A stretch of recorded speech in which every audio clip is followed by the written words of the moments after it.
마태복음 14장 13절부터 21절입니다. 예수께서 들으시고 배를 타고 떠나사 따로 빈들에 가시니 무리가 듣고 여러 고을로부터 걸어서 따라간지라. 예수께서 나오사 큰 무리를 보시고 불쌍히 여기사 그 중에 있는 병자를 고쳐 주시니라. 저녁이 되매 제자들이 나와 이르되 이곳은 빈들이요 때도 이미 저물었으니 무리를 보내어 마을에 들어가 먹을 것을 사 먹게 하소서. 예수께서 이르시되 갈 것 없다. 너희가 먹을 것을 주라. 제자들이 이르되 여기 우리에게 있는 것은 떡 5개와 물고기 2마리 뿐이니이다. 이르시되 그것을 내게 가져오라 하시고 무리를 명하여 잔디 위에 앉히시고 떡 5개와 물고기 2마리를 가지사 하늘을 우러러 축사하시고 떡을 떼어 제자들에게 주시매 제자들이 무리에게 주니 다 배불리 먹고 남은 조각을 12바구니에 차게 거두었으며 먹은 사람은 여자와 어린이 외에 5,000명이나 되었더라. 아멘.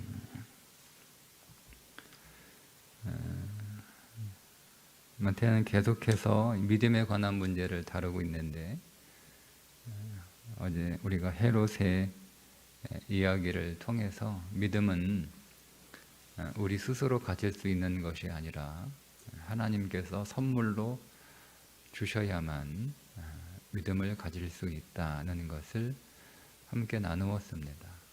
그 시선이 계속 이어지고 있어서 제자들뿐만 아니라 예수님을 쫓아다니는 많은 사람들도 역시 믿음이 선물이라는 것을 마태는 계속 우리들에게 전하고 있습니다.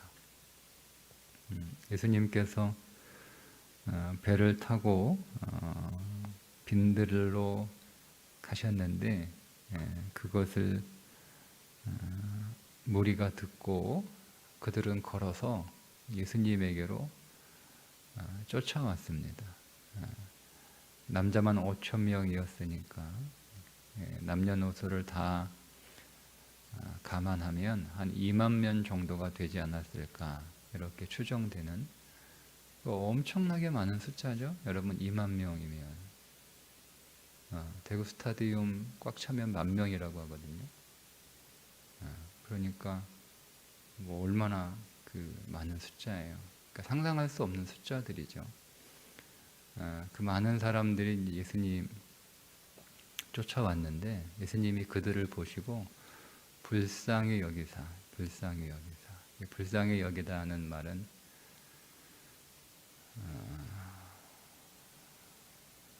속이 끊어질 정도로 그들의 고통을 공감한다 이런 뜻이에요. 단순히 우리가 지나가는 사람 보고 아이고 불쌍해 뭐 이런 정도가 아니고요. 그냥 그 사람이 불쌍하게 보이는 정도의 그 불쌍함이 아니라 그 사람이 처한 삶의 공경이 내가 처한 것처럼 그렇게 느껴지는 상태. 누군가가 아프면 아이고 아파서 어떻게 정도가 아니고 내가 아픈 거예요. 그 사람의 그 아픈 것을 보고 그 고통을 내가 느끼는 거예요. 그 사람이 배고픈 것을 보고 그 배고픔의 고통을 내가 느끼는 거예요. 그게 불쌍히 여기다라고 하는 단어의 뜻입니다. 그러니까 예수님이 많은 무리들을 예수님을 쫓아왔는데 그 사람들이 예수님이 호기심에 궁금해 쫓아온 게 아니라 삶에 많은 문제들을 가지고 있어서 그 문제를 해결받기 위해 예수님을 찾아온 거예요. 그렇게 많은 문제들을 가지고 있는 사람들을 보시면서 예수님이 아주 불쌍히 여기셨다라고 하는 겁니다. 그런데 이 오병이어의 기적이 기록되는 요한복음의 내용과 비교해서 보면 사실 예수님이 이들에게 주시고 싶으셨던 것은 단순히 떡과 물고기가 아니라 예수님 자신을 주시고 싶으신 거예요. 그러니까 그들을 불쌍히 여기셨던 그 마음의 본질은 뭐냐면 그들이 왜 이렇게 불쌍한 지경의 삶을 살아가고 있었느냐 하는 것이 그들에게 생명이 없었기 때문이라는 거죠. 성경이 말하고 싶은 거예요. 마태도 말하고 싶은 거예요. 그러니까 그들이 불쌍한 건 단순히 몸이 아파서 불쌍한 것도 아니고 먹을 것이 없어서 불쌍한 것이 아니라 그들 안에 있어야 될 진정한 의미의 생명이 없는 것을 보시고 불쌍히 여기신 거예요. 그런데 예수님께서 그들에게 먼저 내가 생명이니까 나를 먹어라 이렇게 말씀하시지 않고 그들의 육신의 문제를 해결해 주시죠. 그것도 정성을 다해서 성심껏 해결해 주세요. 오늘 병자들을 고치시는데 그 병자들 하나하나 다 이렇게 고치시느라 해가 저물어 그러니까 식사 시간, 저녁 먹을 시간이 지나는 것도 모를 만큼 그렇게 오랫동안 성심을 다해서 예수님이 그들을 하나하나 고쳐 주십니다. 여러분, 그런데 육신의 질병의 문제가 해결이 되니까 이제는 인생의 모든 문제가 해결됐다, 더할 나위 없자 이렇게 된 게 아니라 또 뭐가 찾아오죠? 배고픔의 문제가 찾아오는 거예요. 그러니까 오늘 우리의 인생이 그렇다는 거예요. 문제 하나가 해결되면 그때 비로소 이제 나는 행복하다. 이제 고통이 다 떠났다. 그러니까 우리 지금 당장은 이 문제만 해결이 되면 더할 나위 없이 행복할 것 같잖아요. 내가 불행한 이유는 이 문제 때문에 내가 불행하다 생각해서 이 문제만 해결되면 나는 이제 더 바랄 게 없다. 더할 나위 없이 행복하다라고 대부분 생각하지만 사실 그 문제가 해결이 되고 나면 또 다른 문제가 나오는 거예요. 그러니까 질병의 문제가 해결이 되니까 육신의 배고픔의 문제가 또 나오는 거예요. 예수님은 그걸 아세요. 그러니까 단순히 질병의 문제를 해결한다고 해서 이 사람들이 행복해지는 건 아니라 성경은 그렇게 말씀하고 있는 거죠. 배고픔 문제가 해결이 되었지만 질병의 문제가 해결이 되었지만 다시 배고픔의 문제가 또 해결이 안 되는 거예요. 그게 또 문제가 찾아오는 거죠. 그러면 이 배고픔 문제가 해결이 되면 그럼 다 되는 거냐? 아니요. 그 뒤에 또 다른 문제가 있는 거예요. 계속 우리는 우리의 삶의 문제에만 집중하게 되면 문제는 계속 이어지는 거예요. 다 인생은 산 넘어 산이에요. 이 문제가 해결되면 또 다른 문제가 우리를 찾아오고 또 다른 문제가 우리를 찾아오면 그게 해결되면 우리는 또 다른 문제가 찾아오는 거예요. 그게 문제가 찾아오는 게 아니라 사실은 항상 그 문제가 우리 가운데 문제투성인데 우리는 그 가운데 가장 크고 가장 고통스러운 문제 하나가 우리를 괴롭힌다. 우리 그런 느끼는 거죠. 그러니까 우리 몸에 사실은 많은 이것저것 다 많이 아픈데 우리가 느끼는 것 제일 통증이 심한 곳을 느끼는 거예요. 그러니까 나는 그것만 아픈 줄 알아요. 그것만 해결하면 이제 살겠다 싶은데 그 아픈 게 해결이 되면 그 다음 통증을 일으키는 그 다음 아픔이 이제 우리에게 느껴지는 거잖아요. 그걸 또 해결하면 또 그 다음의 아픔이 또 느껴지는 거잖아요. 그러니까 사실은 병 하나가 해결됐더니 다른 병이 찾아온 게 아니라 원래 우리 몸이 다 아팠던 거예요. 계속. 그러니까 수만 가지 아픔을 가지고 있었는데 그 가운데 제일 아픈 게 우리가 느껴지는 거죠. 그래서 우리가 그것만 해결되면 이제 살겠다 싶지만 그거 해결되면 또 다른 통증을 우리가 느끼게 되는 거고 이런 것처럼 우리의 삶도 문제투성이에요. 우리의 삶에 문제가 하나만 있는 게 아니에요. 수많은 문제들이 우리 가운데 사실 있고 내가 그 문제를 안고 살아가지만 그 가운데 제일 큰 문제, 아픈 사람은 아픈 게 제일 큰 문제예요. 근데 아픈 게 해결되니까 그 다음 뭘 느끼는 거예요? 아플 때는 배고픈 것도 못 느껴요. 근데 아픈 게 해결이 되니까 비로소 배고픈 게 느껴지는 거예요. 그런 것처럼. 그러니까 예수님은 사실은 예수님이 그런 문제를 해결하러 오신 분은 아니라는 거예요. 지금 성경에 말씀하고 있는 건 예수님이 처음 복음을 선포하실 때 했던 그 말씀 그대로 회개하라 천국이 가까웠느니라. 그러니까 예수님은 사람들에게 천국을 주시기 위하여 오신 것이지, 이 땅에 살고 있으면서 겪게 되는 고통들을, 문제들을 해결하러 오신 해결사가 아니라는 겁니다. 그럼에도 불구하고 예수님은 아직 수준이 그 정도 안 되니까 그들의 문제를 해결해 주세요. 질병의 문제도 해결해 주시고 배고픔의 문제도 해결해 주세요. 그거를 그냥 예수님이 마치 선심쓰듯 이렇게 해결해 주시는 그런 수준이 아니라 정말 그들의 고통을, 그들의 질병을 예수님은 당신의 질병으로. 여러분, 이게 참 이상한 게 예수님은 질병이 없는 분이잖아요.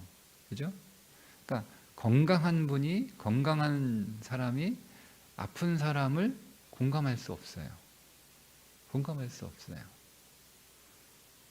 아픈 사람, 정말 그게 얼마나 고통스럽고 얼마나 아픈지를 공감하는 사람은 같은 질병을 가지고 있거나 같은 질병이 있었던 사람이에요. 그러니까 아는 거예요. 저게 얼마나 아프고 얼마나 힘들고 얼마나 고통스러운지를 아는 거예요. 그렇게 아파 본 사람이나 같은 그 병으로 고생하고 있는 사람들이 공감하는 거지. 그런 질병을 경험하지 못한 사람들은 그냥 말로만 아이고 힘들겠다 이렇게 얘기하는 거지 사실 그 고통을 모르거든요. 근데 예수님이 불쌍히 여긴다라고 하는 것은 이게 정말 놀라운 거예요. 예수님은 질병이 없는 분이잖아요.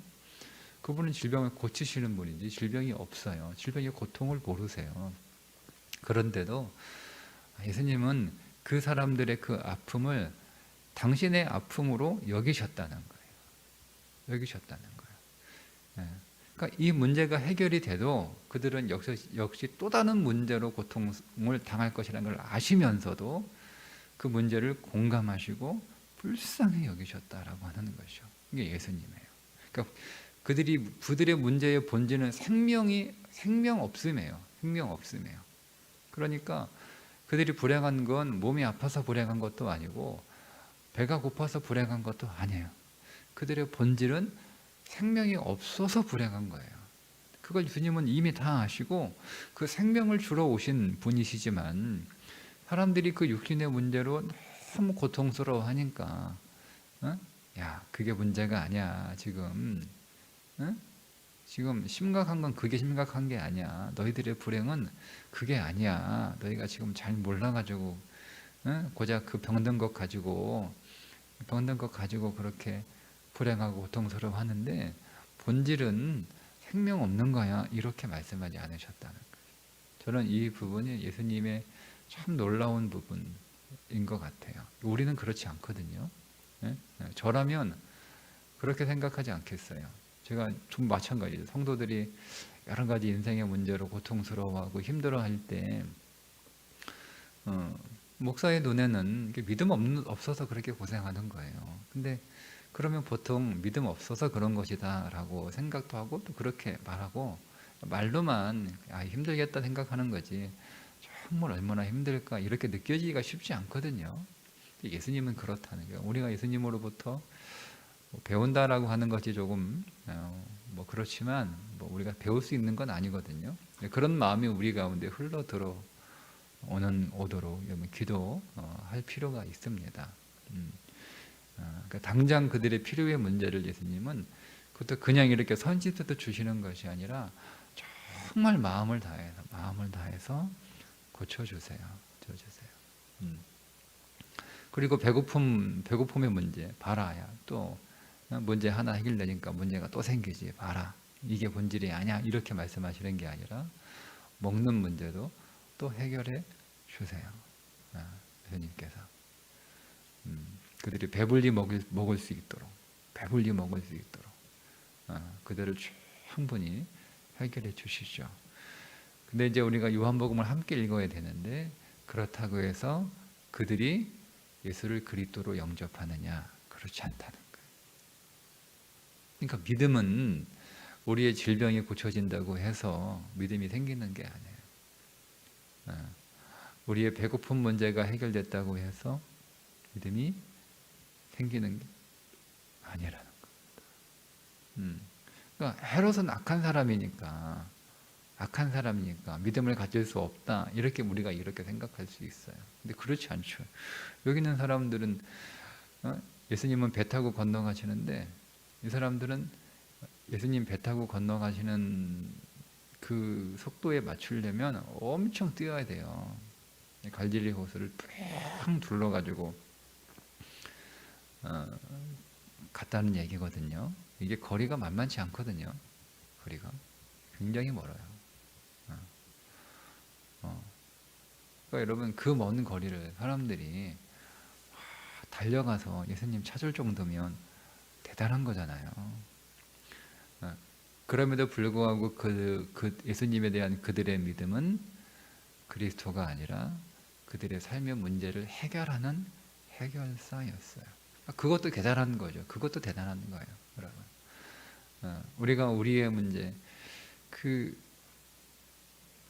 그런 생각을 좀 요즘 하게 되는데요. 우리의 삶의 문제가 사실 굉장히 많잖아요. 그리고 그 문제 때문에 많이 힘들어하고 고통스러워하고 또 그것 때문에 많이 지금 어렵잖아요. 그런데 왜 기도하지 않을까? 이게 궁금한 거예요. 왜 기도하지 않을까? 문제가 그렇게 많은데, 그렇게 고통스러워하는데, 그렇게 힘들어하는데 왜 기도하지 않을까? 그러니까 많은 성도들이 그만큼 기도에 대한 믿음이 없는 거예요. 머리로는 기도해야지, 또 말로는 기도해 주세요, 이렇게 부탁은 하면서 정작 본인들은 기도하지 않는다라는 것은 무슨 얘기예요? 기도를 믿지 않는다는 겁니다. 그거 말고는 다르게 해석할 수 있는 게 없더라고요. 시간이 없어서 기도하지 않아. 그렇지 않잖아요, 여러분. 우리가 뭔가 어떤 해결할 수 있는 방법을 찾으면 우리가 시간이 없다고 나중에 해야지 그렇게 하지 않잖아요. 우리가 우리의 삶에 어떤 문제가 있는데 그걸 해결할 수 있는 방법이 있다 그러면 시간이 없는 시간을 만들어서라도 그렇게 하잖아요. 그러니까 시간이 없어서 기도하지 못한다, 바빠서 기도하지 못한다라는 그거는 사실은 다 나는 기도를 믿지 않는다는 거예요. 그래서 사람들이 기도하지 않는구나. 그러니까 생각만큼 많은 그리스도인들이 기도를 신뢰하는 건 아니다는 그런 생각이 들어요. 그런데 오늘 우리가 예수가 그리스도라고 하는 것을 그 믿음을 위하여 기도하지 않는 정도가 아니라 우리의 삶의 현실적인 문제, 이 사람들처럼 질병의 문제, 배고픔의 문제, 그런 삶의 현실적인 문제, 그러니까 예수님의 관점에서 보면 그건 뭐 해결해도 또 다른 문제가 생기는 그런 것도 우리는 기도하지 않는다는 거죠. 근데 여기는 사람들은 안 그렇잖아요. 자신들의 질병의 문제, 자신들의 삶의 문제, 그거를 예수님이 그리스도라고 하는 사실과 인식은 아직 없지만 예수님을 단지 해결사라고 보고 있는 수준이지만 그래도 그 예수님을 찾아서 그렇게 열심히 나오는 거예요. 대단한 거죠. 그죠? 네, 그런 열심을 가지고 있는 그들에게도 믿음이 생기는 건 아니다는 거예요. 그만큼 믿음은 선물로 주어지는 거예요. 믿음은. 그러니까 우리가 하나님 나라를 구하고 하나님 나라를 비전으로 삼고 하나님 나라를 사모하는 그런 믿음은 없을지라도 우리 안에 그래도 예수님은 내가 기도하면 내 질병의 문제, 내 가난의 문제, 내 직장의 문제, 내 사업의 문제, 우리 자녀들의 문제, 우리 가정의 문제 해결해 주실 거야 라고 하는 그런 믿음을 가지고 밤낮 하나님 앞에 성전을 찾아 눈물로 기도하고 애타게 목이 쉬도록 주의 이름을 부르며 그러니까 우리는 그런 믿음조차도 사실은 많지 않잖아요. 근데 그런 믿음을 가지고 있는 자라 할지라도 예수를 그리스도로 우리가 믿는 그 믿음, 선물로 주어지는 것이다. 믿음이 얼마나 여러분 귀한지 몰라요. 그러나 어쨌든 오늘 여기서 우리가 함께 나누고 싶은 마음은, 예수님은 오늘 우리의 믿음 없음에도 불구하고 예수님은 오늘 우리의 믿음 없음을 책망하시는 것이 아니라, 오늘 우리의 현실적인 문제, 그것이 오늘 우리의 삶의 본질적인 문제가 아니라 할지라도 예수님은 정말 우리가 병들어 아프고 가난해 배고프고 하는 그 고통스러운 삶 가운데 있을 때 우리를 공감하신다는 거예요. 우리를 정말 불쌍히 여겨주셔서 최선을 다해서, 예수님은 정말 성심을 다해서 우리의 문제를 해결해 주신다라는 거죠. 우리가 그 그리스도를 만나는 거예요. 우리 안에 그런 믿음이라도 있어야 되는 거예요. 예수님 앞에 나와, 이 사람들이 예수님 배 타고 가시니까, 아이고 예수님 배 타고 건너갔네. 그러니까 우리 보통 사람들은 예수님 배 타고 건너갔으니까 그냥 바라만 보고 있잖아요. 아이고 내가 배 못 탔다. 보니까 옆에 타고 갈 배도 없어요. 타고 갈 배가 있어도 타고 갈 돈도 없어요. 그러니 우리는 그냥 멀찍이 바라보고 있다가 언제 예수님이 다시 오시나, 보통 이렇게 한단 말이에요. 근데 여러분, 이 사람들은 어떻게 하죠? 달리는 거예요. 그냥 이렇게 뭐 잠깐 어느 동네가 배를 타고 바다를 건너갈 정도의 거리를 갈릴리 호수를 팽 돌아서 뛰어가야 되거든요. 네? 그게 쉽지 않은 거리예요.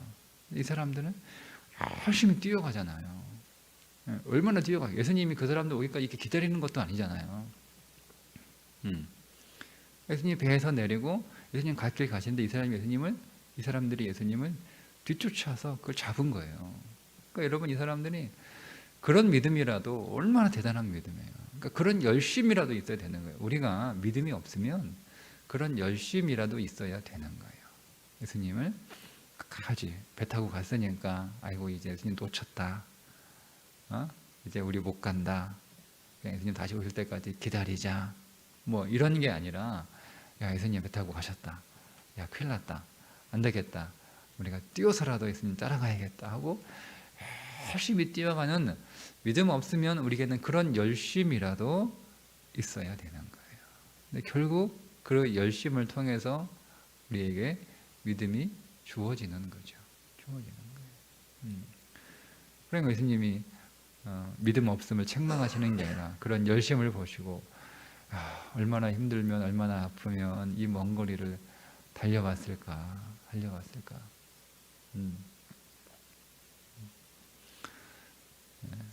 그들을 불쌍히 여기셔서 예수님이 성심을 다해서 이들을 고쳐주신 것처럼, 오늘 우리가 예수를 그리스도로 믿지 않고 단지 오늘 우리의 삶의 문제 해결을 위해서 예수님을 찾는다 할지라도, 그래도 우리에게 적어도 예수님이 우리의 문제를 해결해 주실 수 있는 분이다라고 믿는다면 이 정도 열심은 내야 된다 하는 거죠. 그러니까 우리가 그 정도의 열심을 내서 기도를 해야 되는 거예요. 그 정도에 우리가 믿음이 없더라도 열심은 있어야 된다는 것을 여기 있는 사람들을 통해서 우리가 다시 도전을 받고 배우게 됩니다. 믿음이 아니어도 단지 열심만으로도 오늘 우리의 문제를 해결해 주시는 예수 그리스도의 그 긍휼하심, 그분의 그 마음이 오늘 말씀을 통해서 다시 만나지고, 그래서 오늘 우리가 주 앞에 믿음은 선물로 주어지는 거예요. 그래서 혹 우리에게 아직은 그 믿음이 연약하고 작다 할지라도 열심은 낼 수 있잖아요. 우리가. 믿음은 내 것이 아니니까. 믿음은 주어져야 되는 거예요. 그래서 오늘 우리에게 주어진 믿음이 아직은 연약하고 아직은 작고 성장하지 않았다 할지라도 우리 안에 간절함을 가지고 열심을 내고, 그래서 주님을 찾고 주님을 쫓아가는 그런 삶이 우리 가운데 더 있어서, 그 가운데 오늘 우리를 불쌍히 여기시고 치유하시는 그 은혜를 우리가 경험할 수 있기를 주님의 이름으로 축복합니다. 기도하겠습니다. 하나님 아버지, 오늘 믿음은 없으나 그러나 큰 열심을 가진 자들을 만납니다. 결국 이들은 믿음이 없어서 예수님에게서 떡을 얻지 못하자 예수님을 떠나 다시 찾지 않는 자들이 되었다 할지라도, 그러나 열심만으로도 예수님을 쫓아가고 예수님을 찾아가는 그들의 모습이 우리에게 도전이 되게 해주셔서 믿음 없는 자들도 이렇게 열심히 주님을 찾는데 믿음을 가진 우리들은 그들보다 못하다면 우리의 믿음은 너무 부끄러운 것이 되어버립니다.